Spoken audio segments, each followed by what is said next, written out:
Bienvenue dans le magnifique château fort du seigneur Guy de la Roche, au pied duquel a été construit un somptueux château Renaissance appartenant à la famille de la Rochefoucauld. Nous sommes à La Roche-Guyon, aux confins de la région parisienne, dans le Val d'Oise, à la frontière de la Normandie, dans ce que l'on appelle le Vexin français. Tous les ans au printemps, dans ce décor exceptionnel qui abrita notamment le quartier général du Feldmarschall Rommel, commandant du mur de l'Atlantique lors de la Seconde Guerre mondiale, l'équipe du château, dirigée par Yves Chevalier, organise la fête des fleurs. Vente de plantes, conseils de spécialistes, échanges, objets décoratifs, matériel de jardinage et gourmandises à base de plantes étaient proposés le dimanche 8 mai à un public toujours plus nombreux. Et que demander de plus, lorsqu'en outre, le soleil est au rendez-vous. Alors nous sommes partis sur la route de Claude Monet, entre Véteuil et Giverny, pour aller goûter ce moment d'exception.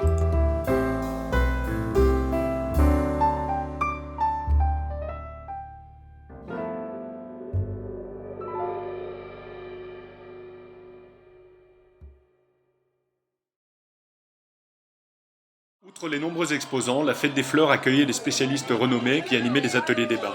Mais au fait, quelle est la plante la plus détestée? La plante la plus détestée, c'est le chien-dent. Oh, ça se mange.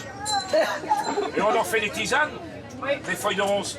Et la racine de ronce, on en fait des extraits et on mange les fruits. Alors, parce que le coquelicot, c'est une plante qui est voisine du pavot.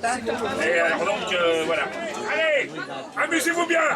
Les plantes s'épanouissaient dans le parc à l'entrée du château, mais dans les gigantesques écuries, vous pouvez aller à la rencontre d'écrivains spécialisés dans la botanique qui dédicaçaient leurs ouvrages, ainsi que des artistes et artisans, choc de couleurs et de saveurs. Est-ce que vous voulez que votre femme ait un mode d'emploi?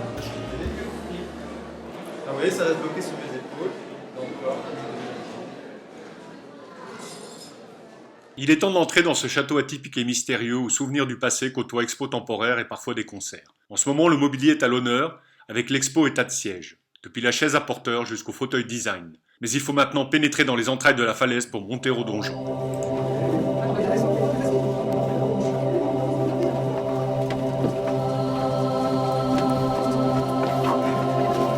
Allez, encore un petit effort. Après tout, qu'est-ce que c'est que 297 marches à escalader dont certaines font 35 cm de haut?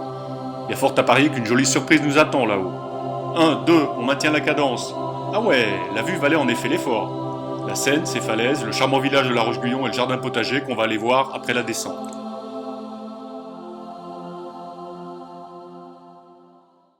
Enfin, last but not least, et que Dieu protège la reine, voici le chronoscaphe, la machine à remonter dans le temps. La Roche-Guyon a en effet été le théâtre des aventures de Philippe Mortimer, héros de la série d'Edgar P. Jacobs, dont toute l'action se situe à La Roche-Guyon de la préhistoire à un futur très lointain.